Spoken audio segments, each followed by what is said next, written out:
Hello, আসসালামু আলাইকুম everyone. তোমরা সবাই কেমন আছো? আশা করি আল্লাহর রহমতে তোমরা সবাই ভালো আছো। আমিও আল্লাহর রহমতে ভালো আছি। তো আজকে তোমাদের সবার সাথে আমি শেয়ার করব স্পেশাল পদ্ধতিতে আমি কিভাবে মোমো তৈরি করি আর রুজবা কিভাবে খাই তাও তোমাদের সাথে শেয়ার করব। তো প্রথমেই আমি মুরগির হাড় ছাড়া বুকের মাংসগুলো কেটে নিয়েছি টুকরো টুকরো করে। আমি একটু ব্লেন্ডারে ব্লেন্ড করে নিব সেজন্য। এরপর আমি কিছু আলু টুকরো টুকরো করে কেটে নিয়েছি পরিমাণ মতো। এরপর ব্লেন্ডারে ব্লেন্ড করে নিব। ব্লেন্ডারে ভালো করে ব্লেন্ড করে নিয়েছি। একটি মাটির পাত্রে তুলে রেখেছি। এখন আমি মাংসগুলোকে ভালো করে ব্লেন্ড করে নিব। এই তো মাংসগুলো ব্লেন্ড করা হয়ে গিয়েছে। এখন আমি মুরগিতে রসুন কুচি, পেঁয়াজ কুচি, একটু পরিমাণ মতো লবণ আর সয়া সস দিয়ে দিব। একটু ঘি দিয়ে দিব স্বাদের বাড়ানোর জন্য। কালো গোলমরিচের গুঁড়ো দিয়ে দিয়েছি পরিমাণ মতো, আর গরম মশলার গুঁড়ো পরিমাণ মতো দিয়ে ভালো করে মেখে আমি ঢাকনা দিয়ে ঢেকে রাখবো 1 ঘন্টার জন্য। এপাশে একটি তাওয়া বসিয়ে আমি শুকনো মরিচগুলোকে টেলে নিচ্ছি গার্লিক সস তৈরি করার জন্য। ভালো করে টেলে তুলে নিব। ব্লেন্ডারে এখন ব্লেন্ড করে নেব হালকা করে। এরপর একটা ফ্রাই প্যানের মধ্যে আমি পরিমাণ মতো তেল আর রসুন কুচি দিয়ে দিয়েছি। গার্লিক সসটা তৈরি করতে হলে আমাকে ভালো করে ভেজে নিতে হবে। এই পর্যায়ে আমি তেল থেকে রসুনগুলিকে আলাদা করে ছেঁকে নিব। গার্লিক সসটি তৈরি করতে হলে এখানে তিল দিতে হবে, কিন্তু আমি ভুল করে তিলের পরিবর্তে চিয়া সিড দিয়ে ফেলছি। আমি জানিও না এগুলো চিয়া সিড, পরবর্তীতে আমি তিল পরবর্তীতে আবার দিয়েছি। এখন লাল মরিচের গুঁড়োগুলো দিয়ে দিলাম পরিমাণ মতো। যে ঝাল বেশি পছন্দ করেন সে ঝালটা একটু বেশি দিতে পারেন, কোনো সমস্যা নেই। এখন আমি গরম তেল দিয়ে দিব এর উপর। এই তো তৈরি হয়ে গেল সুস্বাদু আমাদের মোমোর গার্লিক সসটি। অনেক সুস্বাদু, আপনারা বাসায় অবশ্যই ট্রাই করবেন। তবে আমার মতো ভুল করবেন না, চিয়া সিড না দিয়ে তিল দিবেন অবশ্যই, তাহলে আরও বেশি সুস্বাদু হবে। এখানে আমি তৈরি করে নিচ্ছি মোমোর জন্য আরেকটি সস। এখানে 1 চামচ লেবু দিয়ে দিয়েছি, আর সয়া সস 1 চামচ, আর পরিমাণ মতো 1 চামচ পানি, আর একটু গার্লিক সস দিয়ে দিলাম, তাহলেই অনেক মজা হয়ে যায়। এই তো আমার শাশুড়ি আম্মু আমার হাতে উঠিয়ে দিল, তিল এগুলো তুমি কি করলা? তো যাই হোক, ভুল করে আমি যেহেতু দিয়ে দিয়েছি তিলের পরিবর্তে চিয়া সিড, তাই এখন আবার তিল দিয়ে দিলাম। আপনারা অবশ্যই সাদা তেল ব্যবহার করবেন, তাহলে আরও বেশি সুস্বাদু এবং মজা হয়। এটার একটা আলাদা স্মেল আছে। তো এখন আমি নিজের পার্সোনাল রেসিপিটা তোমাদের সাথে শেয়ার করতে যাচ্ছি। এখানে আমি একটা ফ্রাই প্যানের মধ্যে ঘি দিয়ে দিয়েছি পরিমাণ মতো। পেঁয়াজ কুচি, মরিচ কুচি দিয়ে দিব। পরিমাণ মতো লবণ দিয়ে দিচ্ছি, হলুদের গুঁড়ো, আদা রসুন বাটা একটু সামান্য পরিমাণ দিয়ে দিয়েছি, যেহেতু আমি মাংসে অলরেডি দিয়ে দিয়েছি। একটা তেজপাতা ধুয়ে ছিঁড়ে দিয়েছি, পরিমাণ মতো একটু পানি দিয়েছি, ভালো করে জাল করে নিব। একটু মরিচের গুঁড়ো দিয়ে দিয়েছি ঝাল হওয়ার জন্য।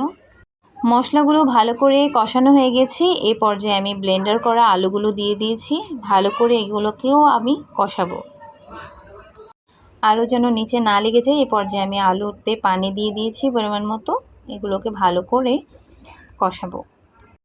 চুলার আঁচটি আমি মিডিয়াম পর্যায়ে রেখে ঢাকনা দিয়ে ভালো করে রান্না করে নিব। মাঝে মাঝে আমি ঢাকনা তুলে নাড়াচাড়া করে দিতে হবে, যাতে নিচে না লেগে যায়। এই তো নিচে প্রায় লেগে যাওয়া অবস্থা ধরেছে। তো যাই হোক, এভাবে করেই আমি রান্না করতে থাকবো পুরোটা আলু। এই পর্যায়ে আলুটা রান্না করে হয়ে গিয়েছে। এখন আমি ব্লেন্ডার করা মাংসটি দিয়ে দিব। এখন আমি কিমা রেডি করব, রান্না করতে থাকবো। মশলাপাতি যা দেওয়ার দিয়ে দিয়েছি, এভাবেই রান্না করতে থাকবো।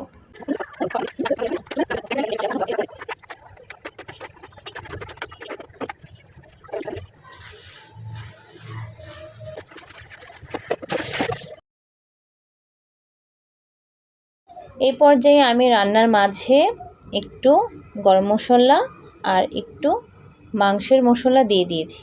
এভাবেই রান্না করতে থাকবো, আর পরিমাণ মতো পানি দিয়ে দিয়েছি। এই পানির মধ্যেই আমি রান্না করব মাংসটিকে। এইভাবেই রান্না করতে করতে করতে করতে আমি হচ্ছে এভাবে শুকনো করে ফেলবো পানিগুলোকে শুকিয়ে। এরপর হচ্ছে জিরার গুঁড়ো দিয়ে দিব পরিমাণ মতো। এরপর হচ্ছে আমি মোমো তৈরি করার জন্য ডোটাটিকে তৈরি করে নিচ্ছি। একটি স্টিলের বলে আমি পরিমাণ মতো আটা, লবণ আর হচ্ছে তেল দিয়ে ভালো করে মেখে নিচ্ছি। আর আপনারা চাইলে হচ্ছে আটার পরিবর্তে ময়দাটাও ব্যবহার করতে পারেন। অল্প অল্প পানি মিশিয়ে ডোটাটিকে এইভাবে তৈরি করে নিতে হবে। এরপর আধা ঘন্টার জন্য ঢেকে রাখতে হবে। আধা ঘন্টা পর ডোটাটি এরকম নরম এবং সফট হয়ে যাবে। এ পর্যায়ে হচ্ছে আমরা আস্তে আস্তে ছোট ছোট গোল গোল রুটি তৈরি করে নিব। এই তো আমার শাশুড়ি আম্মা মোমো তৈরি করার জন্য ছোট ছোট করে রুটি বেলে নিচ্ছে আর মাংসের পুরটা দিয়ে দিল ভিতরে আর সুন্দর করে ভাজ ভাজ করে নিবে। এই তো এভাবেই 2-3 রকমের ডিজাইন করে মোমোগুলোকে তৈরি করে নিব। তো এই পাশে হচ্ছে 2টা সস অলরেডি রেডি করা হয়ে গিয়েছে আর আমি 2টি সস তৈরি করব। মোট 4টি সস তৈরি করব আজকে মোমোর জন্য। আর ওপাশে আমার শাশুড়ি আম্মা মোমোগুলোকে তৈরি করছে। তো আমি এখানে একটু ভিনেগার দিয়ে দিচ্ছি। পরিমাণ মতো ভিনেগার দিয়ে কাঁচামরিচ দিয়ে দিব। এটা অন্যরকম একটা স্বাদ হয়। রেস্টুরেন্টে দেখবেন স্যুপের সাথে এটা দেয়। এই সসটা খুবই সুস্বাদু এবং মজা লাগে। আর আমি সাজেস্ট করছি আপনারা আজকে থেকে হচ্ছে মোমোর সাথে খেয়ে দেখবেন, অনেক মজা, অনেক অনেক অনেক মজা হবে। আরেকটা বাটিতে হচ্ছে আমি তেঁতুল নিয়ে নিয়েছি পরিমাণ মতো। এখানে পরিমাণ মতো চিনি দিয়ে দিয়েছি, সাদা লবণ আর হচ্ছে একটু বিট লবণ দিয়ে দিব পরিমাণ মতো, মরিচের গুঁড়ো একটুখানি দিব আর হচ্ছে একটু পানি মিশিয়ে ভালো করে মেখে নেব। এভাবে হচ্ছে আরেকটা সস তৈরি হয়ে যায়। এই সসটাই মোমোর সবচাইতে বেস্ট সস হয়েছে। যাক, অনেক মজা হয়েছে আলহামদুলিল্লাহ। আর একটু চিনির প্রয়োজন ছিল, তো আমি চিনি মিক্স করে নিয়েছি। এই তো 4 রকমের সস আমার তৈরি হয়ে গিয়েছে মোমোর জন্য। অনেক ভালো লাগছে। একটি পাতিলে গরম পানি ফুটিয়ে তারপর হচ্ছে আমি একটা স্টিলের জালি বসিয়ে দিয়েছি আর মোমোগুলোকে দিয়ে একদম ঢাকনা দিয়ে দিয়েছি। আপনারা অবশ্যই ঢাকনাটা এমনভাবে দিবেন যেন ভিতর থেকে ধোঁয়াগুলো উড়ে বাহিরে না যেতে পারে। ধোঁয়াগুলো বাহিরে চলে গেলে দেরি হবে মোমোগুলো রেডি হতে। এই তো মজাদার সুস্বাদু মোমো রেডি হয়ে গিয়েছে। এখন আমরা ট্রাই করব। এই তো বিসমিল্লাহ, আগে আমি ট্রাই করছি লাইফে ফার্স্ট টাইম। আমি নিজ হাতে মোমো তৈরি করেছি আর হচ্ছে গার্লিক সসটা দিয়ে টেস্ট করে দেখছি আর বাকিগুলো দিয়েও একটু একটু করে টেস্ট করে দেখব কেমন হয়। অনেক মজা হয়েছে, মানে সবগুলোই খুবই মজা হয়েছে। আর অবশ্যই আপনারা হচ্ছে আমার ব্যাকগ্রাউন্ডের হচ্ছে বেবির সাউন্ডটাকে ইগনোর করবেন। বাবু তো আমার সাথেই থাকে, তাই একটু সাউন্ড হবেই। তো এইভাবেই হচ্ছে খাওয়া দাওয়াগুলো শেষ করলাম আর খুবই টেস্ট হচ্ছে, এগুলোই হচ্ছে বলতেছিলাম সবার সাথে, এটা অনেক মজা হয়েছে আর ওটা অনেক মজা হয়েছে, এগুলোই বলতেছিলাম। এই তো রুজবা বেবির জন্য হচ্ছে মোমো রেডি করেছি, ছোট ছোট রুজবার জন্য মোমো নিয়ে যাচ্ছি। আর যে দেখি আমার বেবি তো ঘুমায় গেছে। তো যাই হোক, কী আর করবো, ও যেহেতু ঘুমিয়ে গিয়েছে এগুলো আমি আর আমার ননদ খেয়ে ফেলবো। তো দেখুন আমরা কীভাবে খেয়ে ফেলি তাড়াতাড়ি। এই তো গমগম করে খেয়ে ফেলতেছি। আর আপনারা অবশ্যই সারপ্রাইজ হয়ে গিয়েছেন বেবিকে দেখে। বেবির মোমো খাচ্ছে। ও অলরেডি আমি যখন খাওয়া স্টার্ট করে দিয়েছি তখনই ঘুম থেকে উঠে গিয়েছে। তো সবাই বলতেছিল আর ও নাকি ভাবতেছে যে ওর জন্য মোমো তৈরি করছে আর আমরা খেয়ে ফেলতেছি, এটা তো আর ও হতে দিবে না। তাই ওর হাতে আমরা একটা মোমো দিয়ে দিয়েছি, ও ট্রাই করতেছিল আর কি। তো এইভাবেই হচ্ছে আমাদের ভিডিওর একদম শেষ প্রান্তে চলে এসেছি আমরা। তো আমার ভিডিও দেখতে দেখতে ভালো লাগা ভালোবাসা হয়ে যাবে। তো ইনশাল্লাহ পরবর্তী কোনো নেক্সট ভিডিও নিয়ে আসবো আপনাদের মাঝে। তো আমার জন্য দোয়া করবেন, আমার বেবির জন্য দোয়া করবেন। তো আল্লাহ হাফিজ, আসসালামু আলাইকুম।